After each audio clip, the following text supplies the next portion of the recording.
formation process in which the haploid male gamete and haploid female gamete forms the diploid zygotes. Now we are moving to the embryonic development, that is embryogenesis, in which result in the formation of the fetus, which is the new offspring. The mitotic division starts as the zygote moves from the isthmus of oviduct to the uterus. Already I have told you that the site of fertilization is ampulla, while the site of implantation is uterine wall, that is in endometrium, inner wall of the uterus. So for that the zygote has to travel from ampulla to uterine wall through the isthmus of the fallopian tube. In that stage itself it starts dividing. So the number of cells becomes doubles and it starts dividing, and the process is called as cleavage.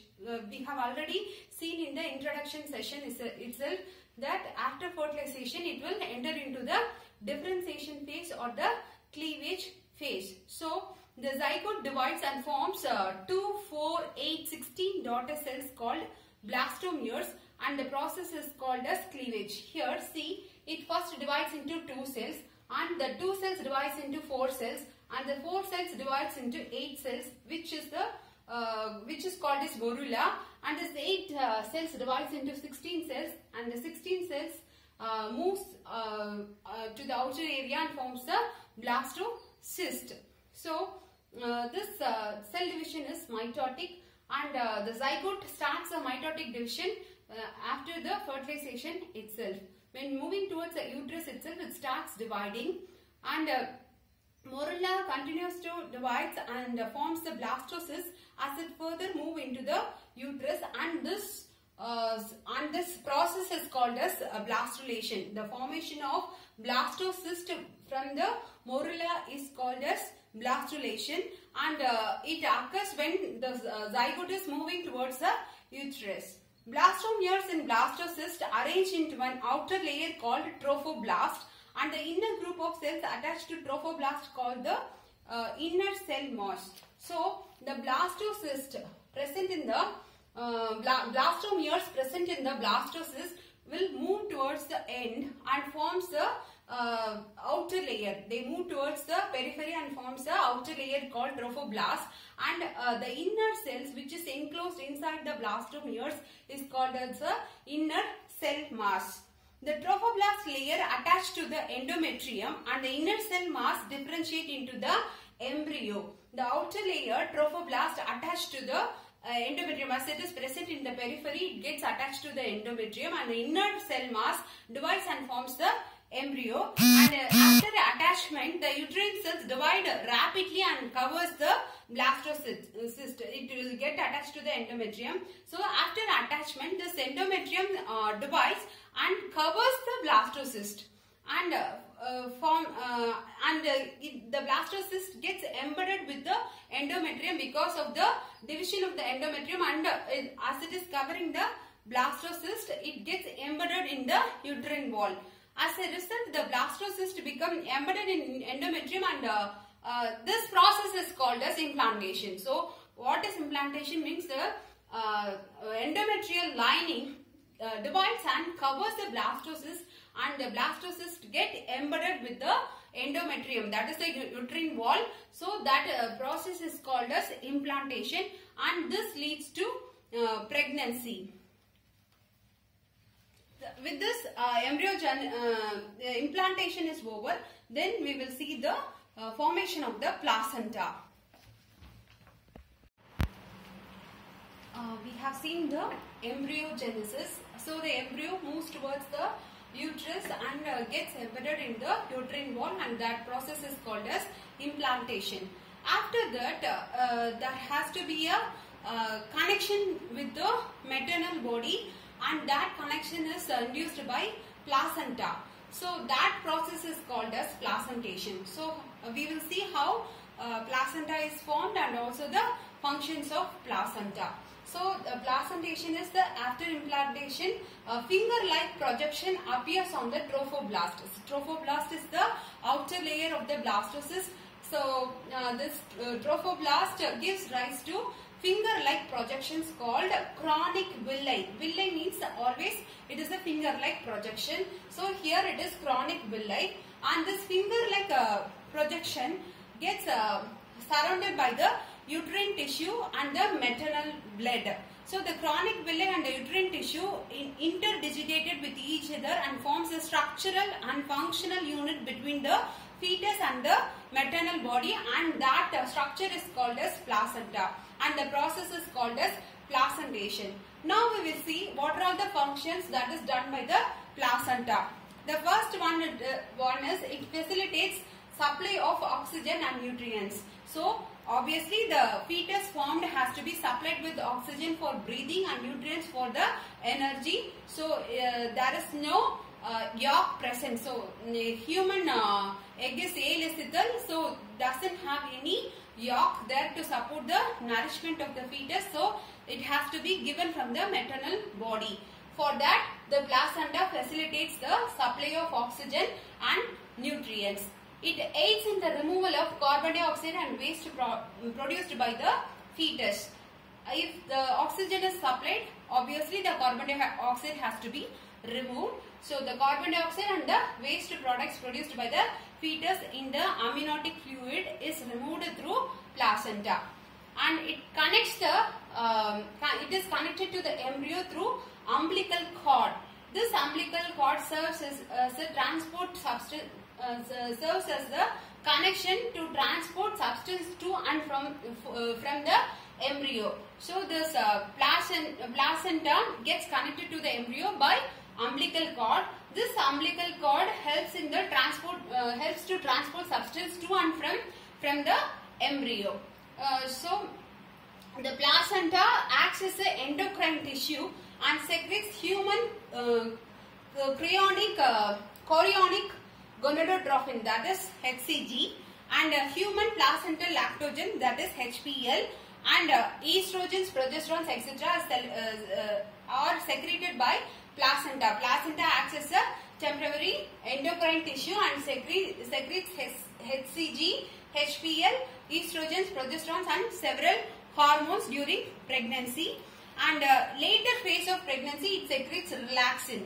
For the parturition process, relaxin is needed. So for that, placenta secretes relaxin at the later stage of pregnancy. HCG, HPL and relaxin are produced only during pregnancy, and estrogen, progesterone, cortisol, prolactin, thyroxine, etc. on these hormones which are normally present in the female body will get raised up. The quantity of these hormones increases during the pregnancy period. Why? Because means the production of hormones support the fetal growth and also helps in the metabolic changes in the mother, and for the maintenance of pregnancy also these hormones are needed. For that, the female body produces these hormones in a large quantity during pregnancy period. So with this, the placentation is over. We will move on to the gastrulation process. We have seen the embryonic development and the attachment to the uterine wall, that is placentation. Now we are moving to gastrulation. Gastrulation is the process in which 3 germ layers are formed. After implantation, 3 germ layers are formed, and this 3 germ layers gives rise to all tissues and organs. Humans belong to the phyla Mammalia, which is triploblastic in nature. So there will be 3 germ layers. The outer is the ectoderm, the inner is the endoderm, and the middle is the mesoderm. From these 3 germ layers, all the tissues and organs will be formed. The formation of this 3 germ layer, the 3 germ layers is called as gastrula, and the formation process is called as gastrulation. And the inner cell mass, that is the outer trophoblast, and the inner cell mass will be there. No, the inner cell mass consists of stem cells, and this stem cells has the ability to give rise to all the tissue and the organs, and the ability of the single cell to give rise to the whole organism is called as totipotent. So the stem cell is totipotent in nature. So coming to the changes in embryo, the gestation period of the human is 9 months or 280 days. So what happens in the 9 months? In the first month, the fetus heart is formed. So we can hear the heartbeat of the fetus in the first month using a stethoscope. And the second month, limbs and digits are formed. The fetus limbs and digits are formed. First, the fetus, the embryo starts as a mass of cells. A lump of cell will be the embryo. Then the fetus heart is formed in the first month. And the second month, limbs and digits are formed. In the third month, major organs and the external genitalia is formed. So, during the ultrasound scanning, the gender of the fetus can be determined in the third month because the external genitalia is formed at the third month. During the fifth month, the first movement can be felt. So, during the fifth month, the baby's, the fetus first movement can be felt, and there will be appearance of hair also in the fifth month. During the 8th month, whole body is formed and the whole body is covered with fine hair, and the eyelids get separated and eyelashes are formed. So during the 8th month, eyelids are separated and the eyelashes are formed, and the whole body is covered with fine hair. During the 9th month, the fine hairs will be shedded off and the fetus will be fully formed and it is ready to the delivery. So during the 9th month, the parturition process will occur. Let's see what is parturition process, and after that parturition, lactation process is there. That also we will see. Contraction triggers the release of oxytocin. Oxytocin is the pituitary hormone of the mother, and this oxytocin is released when there is a contraction in the uterine muscles. This promotes, again this release of oxytocin promotes the contraction of uterus. As we all know that oxytocin promotes the contraction of smooth muscles. So the milder contraction of the uterine wall, which is the signal developed by the fetus and the placenta, triggers the release of oxytocin. This release of oxytocin in turn promotes the contraction of the uterus. So the stimulatory effect between the uterine contraction and the oxytocin results in the stronger contraction of the uterine wall and the uterus muscles, and stimulate further secretion of oxytocin. So again and again oxytocin is released, and again and again it promotes the uterine contraction. As a result, there is a expulsion of the baby out of the uterus through birth canal. So we already know that the birth canal is the cervix and the vaginal opening. The cervix and vagina not only acts as a copulatory organ, extracopulatory organ, it also acts as the birth canal for the childbirth. So because of the stimulatory effect of the oxytocin and the uterine muscle contraction, the baby is expelled out of the uterus in the birth canal, that is the cervix and the vaginal opening.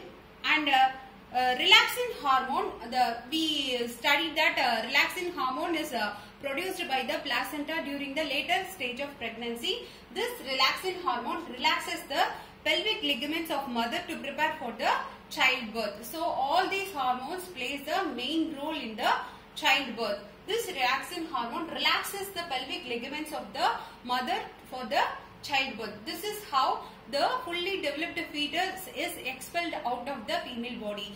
Thus the childbirth occurs due to the labor pain which is caused by the uterine contraction. The child comes out of the mother's womb, and soon after the childbirth, the placenta is also expelled out of the mother's body, and this placenta consists of the cord blade, that is umbilical cord.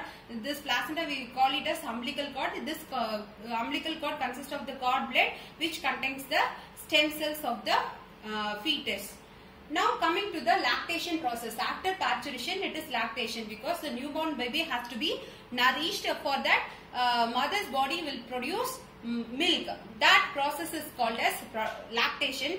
The production and release of milk is called as lactation. We already learnt this, that in the accessory glands of female reproductive system, mammary gland acts as the mammary gland is the accessory gland which helps in the lactation process, where it produces milk and it is conducted by the tubules and the ducts, and the mammary ducts and gives milk through nipples and the areola present surrounding the nipples.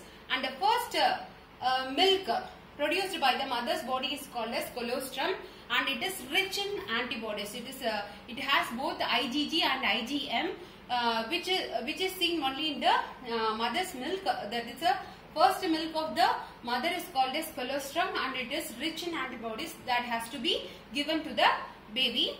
And breastfeeding is highly recommended because it builds the immune system of the new offspring. So lactation